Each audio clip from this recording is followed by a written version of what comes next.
Halo guys, balik lagi dengan Bang Cupu FPV. Kali ini saya mau ngajakin kalian untuk menerbangin drone Pavo 20. Jadi ada beberapa teman-teman yang bilang kalau drone ini cocok untuk pemula. Sebenarnya sih saya agak kurang setuju ya kalau dibilang Pavo 20 ini drone untuk pemula. Karena kenapa? Harganya drone ini untuk yang versi digital O3 itu kisaran 5-6 juta guys. Dan drone ini yang pasti nggak siap untuk jatuh berkali-kali. Jadi kalau definisi pemula itu adalah kalian yang baru mau belajar nerbangin drone secara manual, belajar akro atau juga air mode, drone ini pastinya bakal hancur kalau kalian pakai latihan guys. Karena kalian lihat sendiri ya, ini VTX-nya, O3-nya terekspos banget. Jadi kalau misalnya jatuhnya itu pas kayak gini posisinya, kemungkinan besar itu air unit O3-nya akan cepet rusak guys. Tapi kalau definisi pemulanya itu kalian udah bisa belajar nerbangin, udah bisa acro mode, terus kalian berangkat dari drone yang lebih kecil, ya ini bisa dibilang drone pemula. Jadi teman-teman harus hati-hati ya kalau misalnya ngelihat konten atau juga rekomendasi, kalian harus hati-hati. Apalagi kalau misalnya kalian bener-bener awam di dunia drone FPV. Jadi informasi di dunia drone FPV ini sangat-sangat beragam. Jadi kalian harus pinter-pinter nyaring. Karena banyak yang bilang drone ini bagus untuk pemula, drone itu bagus untuk pemula. Nggak salah sih, cuman mungkin sudut pandangnya aja yang berbeda. Seperti saya bilang, drone seperti Avata 2 ini juga bisa dibilang cocok untuk pemula. Tapi pemula yang seperti apa dulu? Pemula yang mau nerbangin drone, misalnya belum tahu dunia drone FPV, mau nerbangin drone tapi kalian pakai motion control. Kebenaran nggak ada motion controlnya ya.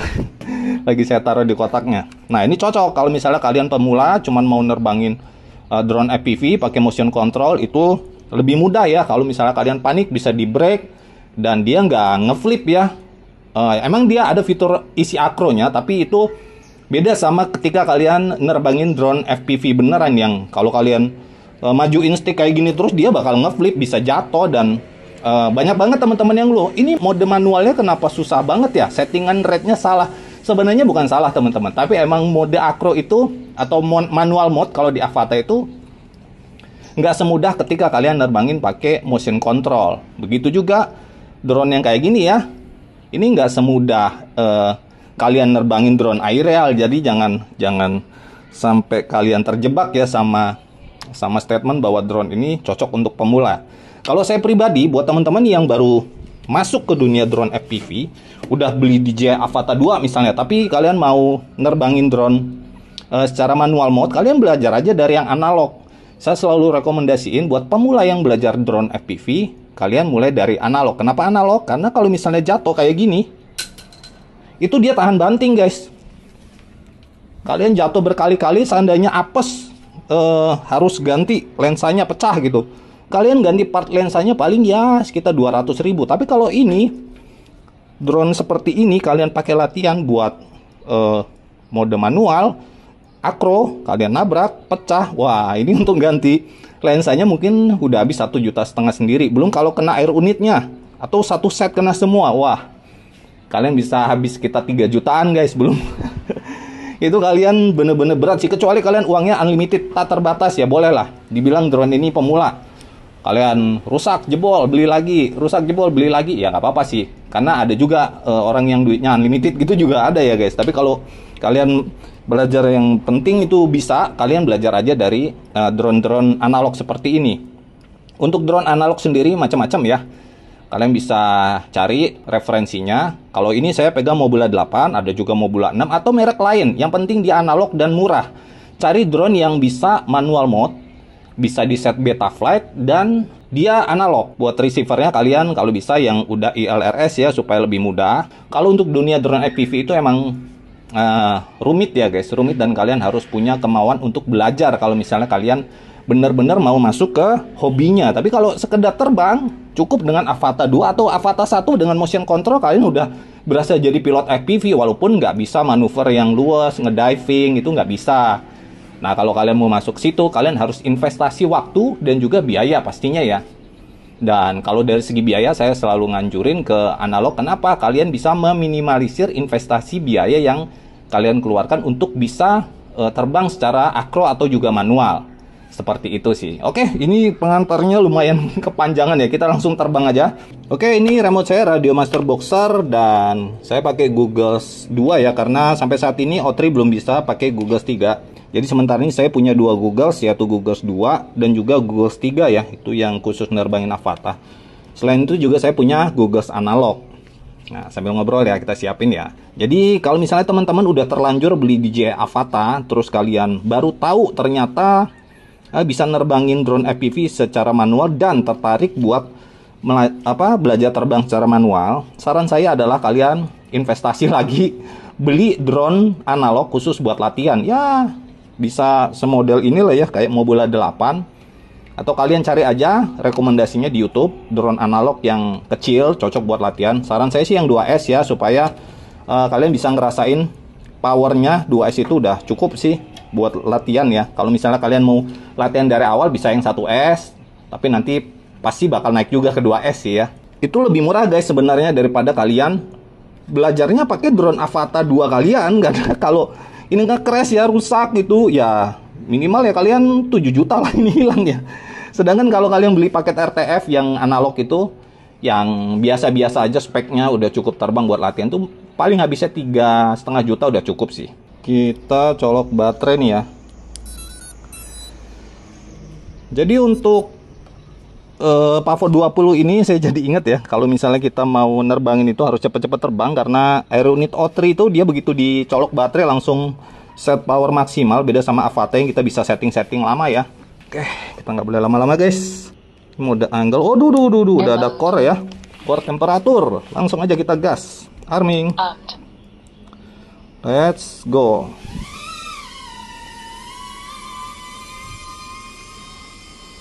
Oke, ini ada warning temperaturnya cepet banget ya. Kalau O3 ini emang kelemahannya kalau ditaruh di drone custom itu, dia begitu dihidupin langsung set power maksimal ya. Jadi cepet banget panas. Beda banget kalau kita O3-nya di Avata ya. Kita santai-santai dulu guys.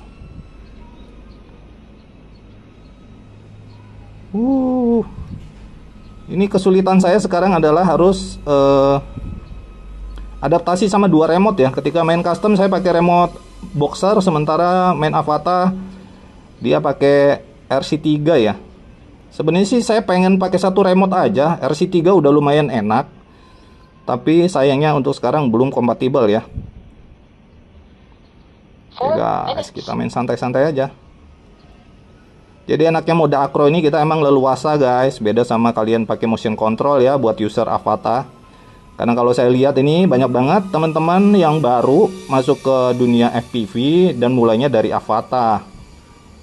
Banyak juga yang salah kaprah ya, beli RC3 langsung tes manual langsung nyungsep karena kurangnya informasi. Jadi sekali lagi, kalau teman-teman pemula user Avata 2 pengen belajar manual, jangan terbang belajar manual pakai Avata 2 guys, sayang banget. Itu drone-nya only itu sekitar 6-7 juta ya. Kalau misalnya kenapa-kenapa karena kalian baru belajar, belum terbiasa nerbangin, itu ruginya banyak banget guys. Aduh, ini saya nggak ada GPS, nekat banget jauh-jauh ya. Harusnya landing dulu nih. Jadi kalian investasi aja pakai drone analog, harganya kurang lebih 3,5 juta sih. Kalau misalnya kalian nggak mau keluar duit lagi, ya udah, jangan terbang belajar manual di Avata kedua. Kadang-kadang kalau saya lihat di grup Facebook itu banyak banget ya yang ngeluh karena jatuh drone-nya karena belajar mode manual. Aduh, sayang banget sih, saya ikutan sedih jadinya ya, karena saya juga pernah ngerasain awal-awal masuk drone FPV itu sangat-sangat membingungkan ya. Dunianya itu membingungkan, banyak yang ngasih rekomendasi, sementara kita nggak punya cukup patokan mana informasinya cocok buat kita. Gitu sih, makanya kadang-kadang saya suka sharing ke teman-teman, karena pernah ngerasain juga. Oke, kita udah terbang dapat hampir 3 menit ya. Dapat warning low baterai. Ini drone-nya saya nggak ngasih buzzer ya. Jadi agak-agak ngeri kalau terbang jauh, apalagi GPS-nya nggak hidup nih. Tadi keburu core temperatur guys. 3 menit ya. Baterainya kayaknya udah nggak terlalu bagus ini. Oke, kita landing aja ya. Waduh, santai guys. Oke, terus terang kalau pakai remote ini saya udah agak pede sih. Beda sama RC3 yang baru pegang sebentar ya. Saya bakal ganti baterai ya. Kita coba terbang 2 baterai aja. Oke, udah dapat warning lagi nih. Cepet banget ya. Core temperatur padahal mau nunggu GPS. Ya udah kita terbang deket-deket aja ya. Jadi ngelanjut yang tadi ya, drone untuk pemula, kalian harus tahu ya. Pemula itu macam-macam guys. Ada yang udah lama nerbangin freestyle, dia pengen belajar sinematik, jadi dia menyebutnya pemula. Nah, ini pemula nih, sinematik biasanya freestyle, atau juga kebalikannya, biasanya di sinematik terus pengen belajar freestyle, dia ngomong pemula. Pemulanya beda guys, dia udah bisa nerbangin. Kalau kalian pemula baru mau belajar nerbang, itu beda lagi ceritanya guys. Jadi kalian harus punya patokan ya, pemulanya itu yang seperti apa. Aduh, ini kita coba belusukan ya. Misi. Waduh, sinyalnya guys kuning. 20 seconds. Ini saya terbang di sebelah nih guys. Sore-sore biasanya banyak yang lewat sih.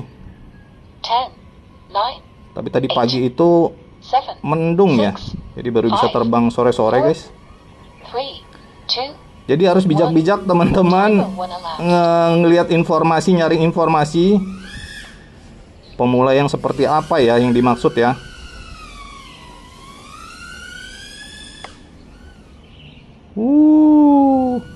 Ini kayaknya settingan remote-nya saya pakai yang low ini ya. Agak ngempos ini recovery-nya. Udahlah, kita terbang deket-deket aja ya. Saya ngecas 3 baterai sih, tapi 2 baterai aja deh. Kepanjangan nanti kontennya ya. Bosan lagi teman-teman ya nontonnya ya.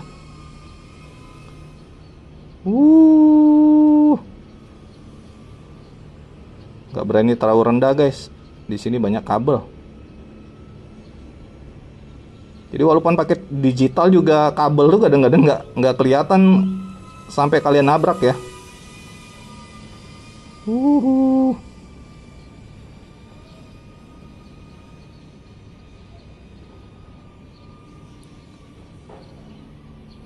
Wow, langsung warning low baterai nih. Ini baterainya udah nggak terlalu bagus sih. Cuman 3 menit ya. Kesalahan saya juga sih nih, baterainya kadang-kadang saya cas, terus nggak saya pakai terbang, saya simpen gitu aja ya. Akhirnya ya gini, 6 bulan udah mulai nggak terlalu bagus guys. Oke, kita landing aja ya. Udah cukup lah terbangnya, udah lumayan happy nih.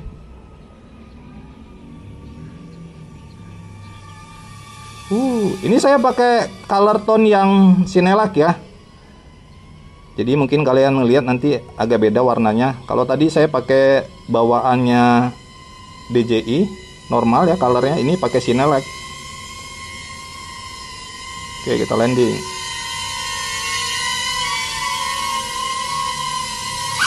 Engine off. Nice. Jadi untuk drone ini ya saya udah pakai kurang lebih hampir berapa ya? 6 bulan nih, saya taruh dulu deh ya. Ngalangin nih. Pava 20 ini saya pakai udah 6 bulan. Jadi kalau ditanya crash berapa kali, terus terang nggak pernah crash sih. Pernah dulu ketubruk mobil, tapi pelan mobilnya, terus dia agak jatuh dan untungnya nggak kenapa-kenapa. Sisanya kalau dari penerbangan itu saya nggak pernah crash. Karena kenapa? Saya tahu ini drone bukan dipakai buat ugal-ugalan yang potensi resiko crashnya itu tinggi. Jadi emang saya pakai buat terbang santai aja, sinematikan, ngambil footage kalau misalnya saya pergi traveling. Dan ya selama 6 bulan itu hampir nggak pernah crash sih. Dan moga-moga nggak crash ya sampai nanti ya. Jadi kita sebagai pilot itu juga harus bisa memanage resiko ya. Artinya kalian jangan mindsetnya jangan bilang FPV pasti crash gitu. Ya udah pasti crash beneran. Jadi kalian harus bisa memanage resiko sendiri. Kalau misalnya kalian nerbangin drone yang emang tidak diperuntukkan untuk freestyle ya, kayak Cinewob gini untuk sinematikan, ya pakailah untuk sinematikan. Jangan kalian pakai freestyle yang emang resiko crashnya itu tinggi. Karena apa? Kalau kalian pakai freestyle kayak Avata 2 kalian pakai freestyle, atau Pavo 20 kalian pakai freestyle, ya kalau misalnya crash itu ya hancur. Makanya dibilang ringkih atau enggak tergantung sih, tergantung kalian tujuannya drone-nya dipakai buat apa. Nah kalau kalian mau tetap memaksa freestyle pakai Cinewob, kalian pakai yang analog ini guys. Ini saya hajar crash sudah berkali-kali, dan videonya juga ada yang ketika nge-crash emang saya gas bener-bener maksimal. Jadi kalau nge-crash ya saya udah pernah ganti kamera juga, dan emang saya bisa memanage resiko itu. Jadi kalau teman-teman bilang itu di depan banyak kabel, kok berani? Ya berani karena saya emang udah persiapkan untuk misalnya crash, ya udah tahu resikonya. Tapi kalau untuk drone sinematikan kayak gini, apalagi Avata 2, sebisa mungkin saya meminimalisir resiko yang harus diambil, karena nggak worth it guys. Kita dapat footage yang kita share ke sosial media harus menanggung resiko. Kalau nge-crash itu rugi sekian juta, menurut saya sih nggak worth it ya, karena saya juga punya pengalaman sebagai konten kreator, jadi harus tahu untung ruginya di mana guys. Ya udah deh, kepanjangan nih ceritanya ya. Kalau kalian suka dengan video ini, pastikan pencet tombol like, support channel ini supaya lebih gede lagi ke depannya, dan bikin konten-konten seputar dunia drone, baik itu FPV atau juga aerial. Subscribe juga buat teman-teman yang belum. Kita bakal ketemu lagi di penerbangan berikutnya, terbang bareng Bang Cupu FPV. Bye.